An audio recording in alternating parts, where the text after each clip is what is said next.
Hello friends, आपका स्वागत है मेरे यूट्यूब चैनल पर। इंग्लिश से लोगों को यानी कि कुछ लोगों को डर लगता है, वो इंग्लिश से बहुत घबराते हैं। तो अब आपको डरने और घबराने की बिल्कुल भी ज़रूरत नहीं है, क्योंकि मेरे इस चैनल पर आपको इंग्लिश ग्रामर को इजी वे में लर्न करना सिखाया जाएगा। इसी चीज़ को चालू करते हुए मैंने आपके जो इंग्लिश ग्रामर के लिए मॉडल टॉपिक को चूज़ किया है। तो चलिए आइए शुरू करते हैं।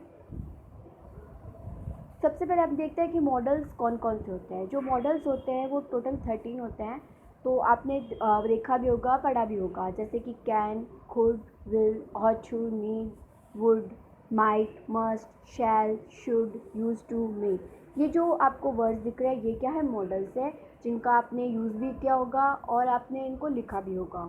तो अब इनके बारे में अपन देखते हैं कि इनका यूज़ कैसे होता है, कहाँ होता है और इनको याद कैसे रखा जाए। चलिए स्टार्ट करते हैं वापस।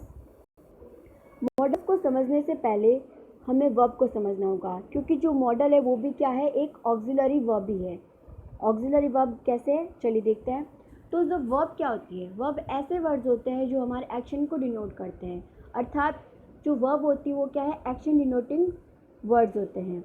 जो वर्ब्स को अपन कितने भागों में बांट सकते हैं? 2 भागों में बांट सकते हैं। फर्स्ट है मेन वर्ब, सेकंड है ऑक्सिलरी वर्ब और हेल्पिंग वर्ब। जो जैसे कि मैं आपको एक सेंटेंस बोल के बताती हूँ, आई राइट और लेटर। तो इसमें आई सब्जेक्ट है, राइट मेन वर्ब है और लेटर क्या है? ऑब्जेक्ट है। सेकंड एग्जांपल है आपके सामने, I have written a letter. इसमें क्या है? आई सब्जेक्ट है, हैव क्या है? हेल्पिंग वर्ब है, रिटन मेन वर्ब है, अ लेटर ऑब्जेक्ट है। यानी ऑक्सिलरी वर्ब होती है वो मेन वर्ब से पहले आती है। ऑक्सिलरी वर्ब को हेल्पिंग वर्ब यानी कि सहायक क्रिया भी कहते हैं। अब जो ऑक्सिलरी वर्ब होती है इसको भी अपन 2 पार्ट्स में डिवाइड करते हैं। फर्स्ट होती है प्राइमरी ऑक्सिलरी वर्ब और सेकंड होती है modal auxiliary verb. Primary auxiliary verb आपको पता होगा 3 फॉर्म्स में होती है, be forms, do forms, has forms. Be forms में अपन क्या यूज़ करते हैं? Is, are, am, was, were. ये अपन रोज़मर्रा के अपन की डेली रूटीन में अपन यूज़ करते हैं इनको। Do forms, do, does, did, has form, has, have, had. अब जो सेकंड है वो क्या है? मॉडल ऑक्सिलरी वर्ब है, जैसे कि can, could, may, might, will, shall, must, etcetera. यानी कि अब आपको पता चल गया कि मॉडल आखिर में है क्या? मॉडल क्या है? ऑक्सिलरी वर्ब है, यानी कि मॉडल एक सहायक क्रिया है। अब इसका यूज कैसे होता है और कहाँ होता है उसके बारे में जानकारी लेते हैं। यानी कि introduction and general qualities of models. Model जो वर्ड है वो किससे बना है? मूड सबसे बना है, मूड वर्ड से बना है। और मूड का मतलब क्या होता है? मूड होता है मूड एक्सप्रेसिंग वर्ड्स, यानी कि मॉडल वो वर्ड्स होते हैं जो मूड को एक्सप्रेस करते हैं, यानी कि हमारी मनोदशा को एक्सप्रेस करते हैं, हमारे मन के भावों को प्रदर्शित करते हैं कि हम ज़्यादा उत्साहित है या हम निराश है या हम बहुत ही ज़्यादा साहस के साथ कार्य करें। तो ऐसे जो हमारी मनोदशा होती है इनको ये बताता है। तो जो जनरल क्वालिटीज़ है मॉडल्स की उसके बारे में अपन बात करते हैं। फर्स्ट है always used with main verb. यानी कि जो मॉडल होते हैं वो हमेशा मेन वर्ब के साथ यूज़ होते हैं। अकेला मॉडल अपन यानी कि सेंटेंस में सिर्फ अकेले मॉडल को अपन यूज़ नहीं कर सकते।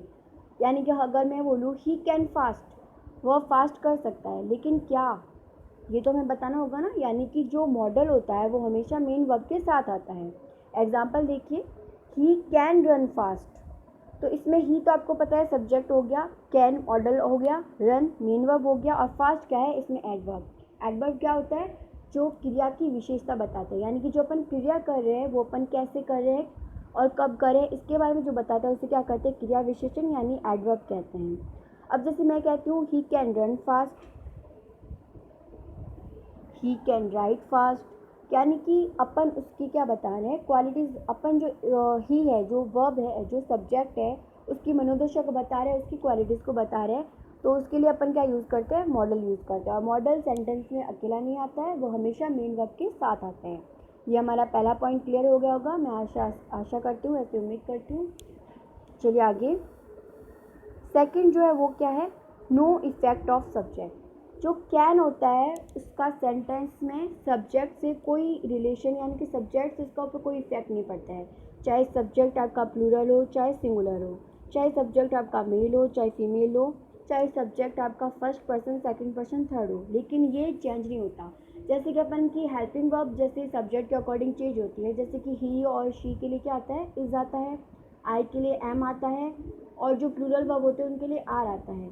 लेकिन जो कैन होता है उसका जो इफ़ेक्ट वो सब्जेक्ट से, उसका इफ़ेक्ट सब्जेक्ट पर नहीं पड़ता है, यानी कि कैन का जो मॉडल्स होते हैं उन पर सब्जेक्ट का इफ़ेक्ट नहीं पड़ता है, चाहे सब्जेक्ट कैसा भी हो कैन का कैन ही आएगा। हाँ ये है कि जब टेंस चेंज हो जाता है तो कैन की जगह कुड आता है, लेकिन इसका अपन अलग से बाद में चर्चा करेंगे। तो जैसे एग्जांपल देखिए आप, दे कैन रन फास्ट, तो दे के लिए भी कैन आ रहा है, she can run fast, she के लिए भी कैन आ रहा है, we can run fast, we के लिए भी कैन आ रहा है। यानी चाहे आपका पर्सन फर्स्ट हो चाहे थर्ड हो, हमेशा क्या आएगा, कैन आएगा। आई थिंक आपको ये समझ आ गया होगा पॉइंट। नेक्स्ट, चलिए आज आपको इस वीडियो में इतना ही।